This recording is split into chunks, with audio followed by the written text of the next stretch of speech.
Bonjour à tous, ce tutoriel fait partie d'une playlist qui est dédiée à la PO en PHP. Alors aujourd'hui on va voir les classes et les méthodes abstraites et les classes et les méthodes finales. Alors au niveau des classes et méthodes abstraites, on va voir des mécanismes qui permettent de forcer l'extension d'une classe, de forcer la surcharge d'une méthode, et au niveau des classes et méthodes finales, on va voir les mécanismes qui sont contraires finalement, c'est-à-dire empêcher l'extension d'une classe et empêcher la surcharge d'une méthode. Et entre-temps, on verra ce que veut dire respecter une signature. Alors, je commence par classe et méthode abstraite. Alors, une classe abstraite, c'est une classe qui contient une méthode qui ne peut pas être implémentée à ce stade. Alors, je vais faire un exemple. Je vais créer un répertoire ici, un dossier test. Je vais le pousser dans VS Code. Et je vais créer une classe que je vais appeler individu.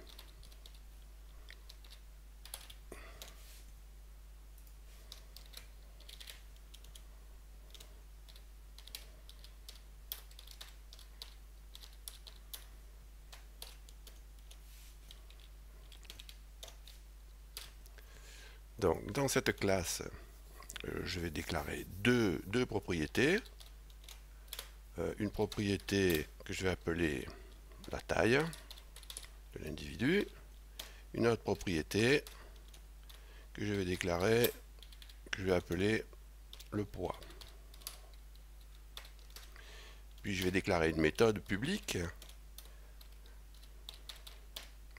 que je vais appeler se nourrir. Sachant que je vais dire que je vais mettre un écho dedans et je vais dire un individu se nourrit pour vivre.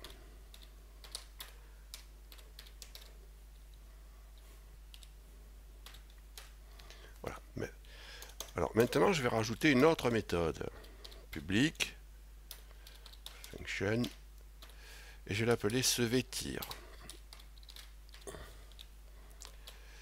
Et là, voilà, là j'ai un petit souci si vous voulez, c'est que se vêtir, c'est pas suffisamment spécialisé. Je me dis que il y a des individus qui vont se vêtir en mettant des pantalons et d'autres individus qui vont se vêtir en mettant des jupes. Donc il va y avoir des femmes et des hommes.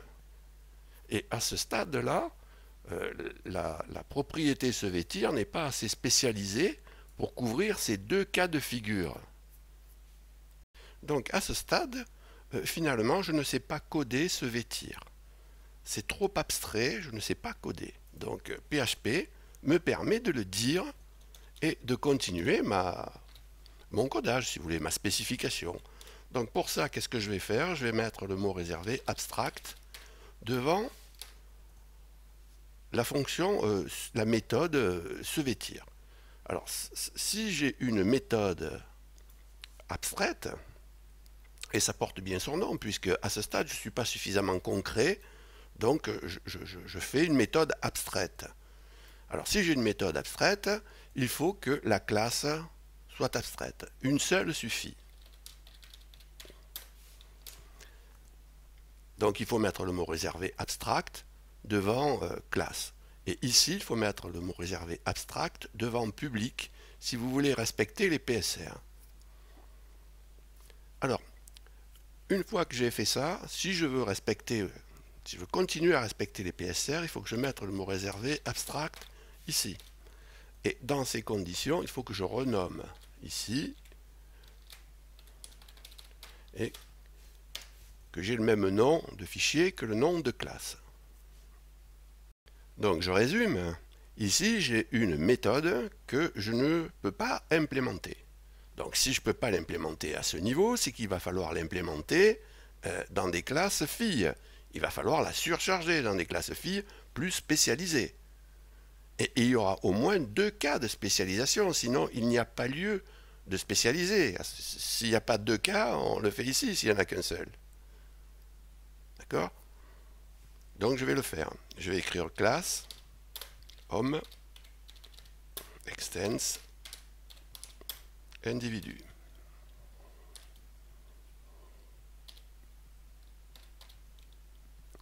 pardon, c'est abstract individu. C'est pour ça qu'il ne me le proposait pas. Alors là, je vais mettre ces traces-là. Donc là, vous voyez que VS Code va nous aider là.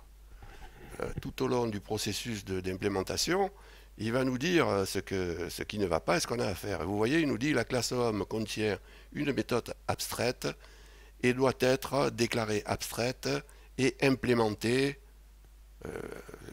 dans le code restant. Donc là, ce qu'il me demande, c'est d'implémenter la méthode se vêtir. Donc je vais implémenter se vêtir. Alors pour un homme, je vais dire echo. Alors je suis un homme, virgule, je mets des pantalons.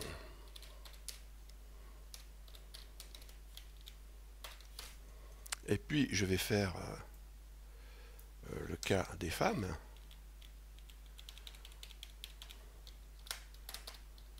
Femme, se vêtir, je suis une. Alors femme, et je mets des jupes. Alors vous vous habillez comme vous voulez, hein. C'est un exemple, c'est tout, hein. Alors là, vous voyez que j'ai pas de problème déjà. Donc PHP est d'accord avec ça. Alors PHP est d'accord avec ça parce qu'en PHP, la classe et la méthode abstraite couvrent exactement ce cas de figure. C'est-à-dire que la méthode abstraite devra être surchargée et implémentée dans la classe fille. C'est fait pour ça. Et la classe abstraite doit obligatoirement être étendue. Alors je rajoute que la classe abstraite, elle ne peut pas être instanciée. C'est logique, ça ne sert à rien d'instancier une classe qui contient une méthode qui ne peut pas s'exécuter. Donc si ici j'essaie instancier la classe, alors PHP ne devrait pas me laisser faire $ind égale new abstract individu.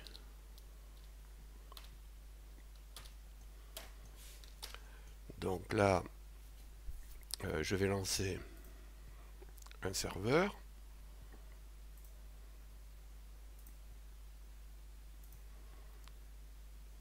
Donc je vais faire PHP -s localhost 2.3000. Je vais me récupérer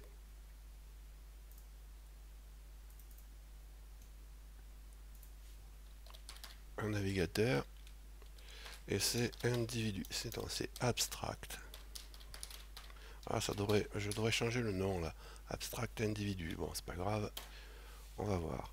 Donc là, qu'est-ce qu'il me dit? Qu'il y a une erreur, qu'il ne peut pas instancier la classe abstract individu. Vous voyez que c'est ce que... Donc PHP vous l'interdit, vous ne pouvez pas le faire. Alors je vais changer ce nom là, puisque maintenant vous voyez qu'il y a plusieurs classes, donc ça n'a plus de sens de garder ce nom. C'était pour la démo, je vais mettre un index.php classique, hein, et je continue à exécuter ça là-dedans. Donc j'enlève ça, ça on l'a vu, donc on ne peut pas instancier, PHP interdit ça.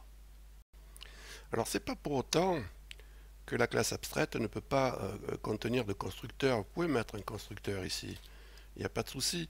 Il n'y a pas de souci, pourquoi? Eh bien parce que ce constructeur va être hérité par les classes filles. Ça pourrait paraître pas logique de mettre un constructeur à cet endroit-là, vu qu'on ne peut pas instancier. On se dit on ne peut pas construire d'objets. Mais dans la mesure où c'est hérité, ça c'est pas un problème. Donc là, ce qu'il faut voir, c'est qu'on est dans le cas d'une configuration de design qui est bien précise. On a un tronc commun de propriétés et de méthodes. Je le note ici. Tronc commun. Qui va d'ici. On va mettre des commentaires.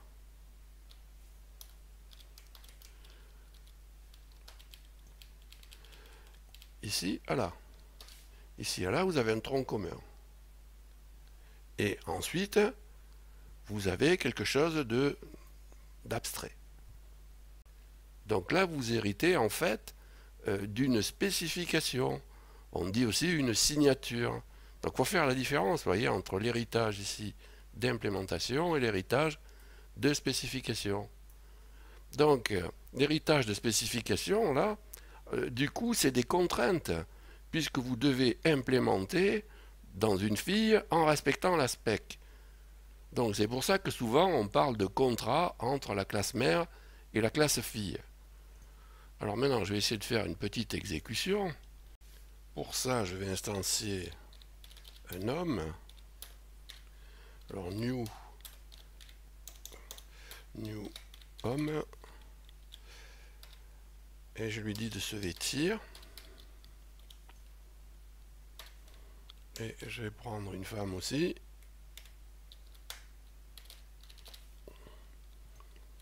Et je vais lui dire de se vêtir. Et je vais exécuter. Ah, là, il faut que je change. Il faut que je mette index, puisque j'ai changé. Ben, j'ai besoin de rien mettre, justement.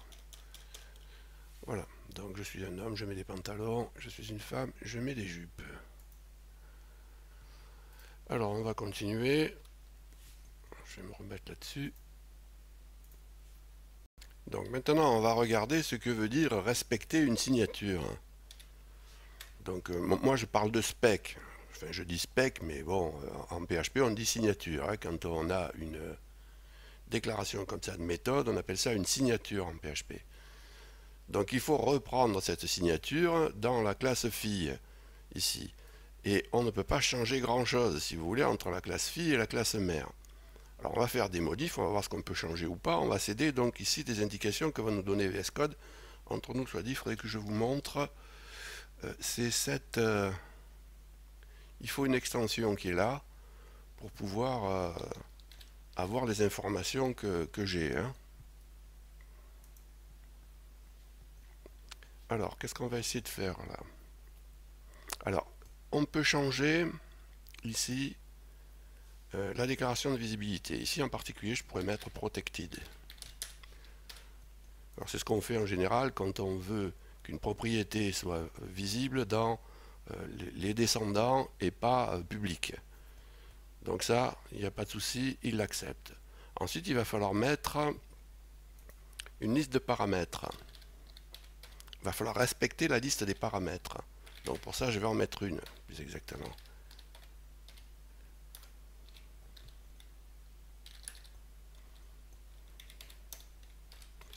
Donc vous voyez que là, il n'est pas content.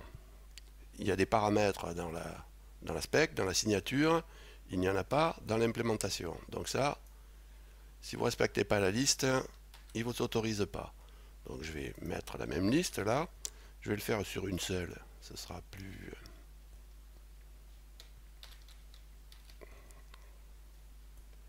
Voilà, donc là je respecte. Ça convient. Je respecte toute la liste. Donc vous allez voir, si j'en enlève un, il n'est pas d'accord. Ok? Bon. Là, c'est du même type. J'ai respecté le type. Si par exemple ici, je ne respecte plus le type, il n'est pas d'accord non plus. Donc vous devez avoir la même liste de paramètres et le même type. Alors si vous pouvez changer le nom ici. Vous pouvez mettre par exemple, pas moi, $tutu. Donc là, il vous dit rien. Il vous dit rien, mais c'est pas une bonne idée, parce qu'il ne faut pas oublier qu'en PHP, il y a des paramètres qui sont nommés. Donc vous allez vous retrouver avec certains noms dans une fille qui ne seront pas les mêmes que dans l'autre.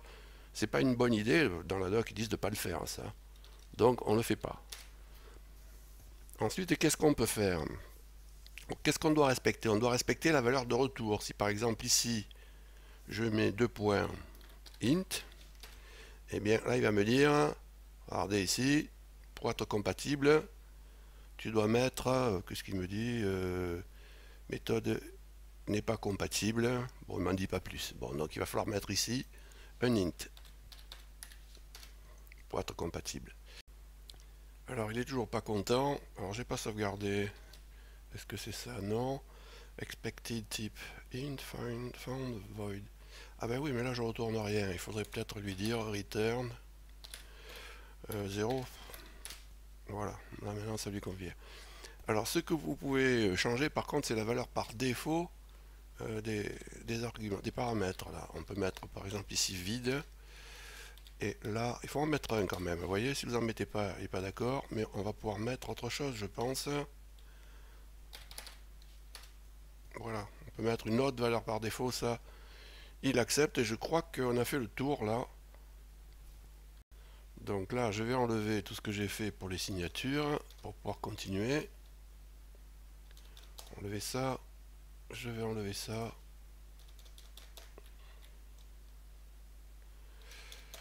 Ok, le return aussi. Bien, ça je vais le remettre. Très bien. Alors maintenant je vais faire les classes et méthodes finales. Alors pour ça je vais dériver cette classe, pas dériver, dériver c'est en C++ qu'on dit ça. Alors en PHP on dit plutôt étendre. Donc je vais étendre à nouveau et je vais dire que j'étends depuis femme justement. Et je vais dire qu'il s'agit de femme enceinte par exemple. Et là donc je vais dire je suis une femme enceinte et je mets des robes amples.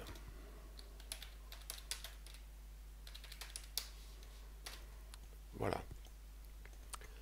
Alors j'ai fait ça, mais je me dis que c'est pas une bonne idée. Voilà, ça me plaît pas. J'ai pas envie de pouvoir faire ça. Alors je veux l'empêcher. Alors si je veux empêcher ça, ce qu'il faut que je fasse, c'est que je mette le mot réservé ici, final. Et à ce moment-là, je vais reprendre mon truc là. Vous voyez qu'à ce moment-là, je ne peux plus surcharger cette méthode, la méthode final, méthode femme se vêtir. Donc je ne peux plus surcharger cette méthode, je n'ai plus le droit. D'accord? Et je peux aller encore plus loin, je peux mettre final ici, devant classe. Et à ce moment-là, je ne peux plus étendre la classe femme. D'accord? Alors si vous mettez final devant une méthode là, et que vous voulez respecter les PSR, il faut le mettre devant public. Donc là, ça voudrait dire que si vous voulez faire une classe femme enceinte, il faut la remonter d'un cran et la faire donc hériter de l'abstract individu. Vous la remontez au même niveau que homme et que femme. Donc vous voyez que ça correspond bien à ce que je vous avais dit au début. Donc dans un premier temps, on a empêché la surcharge d'une méthode et dans un deuxième, on a empêché l'extension d'une classe. Alors ce tutoriel est terminé, je vous remercie de m'avoir écouté. Alors je précise, vous vous habillez comme vous voulez, je ne veux pas avoir d'ennui à ce niveau-là. Enfin, si vous avez appris quelque chose, un pouce vers le haut est toujours le bienvenu. Je vous rappelle que vous avez la possibilité de vous abonner à la chaîne. Dans ce cas, n'oubliez pas d'activer les notifications. Salut et à bientôt.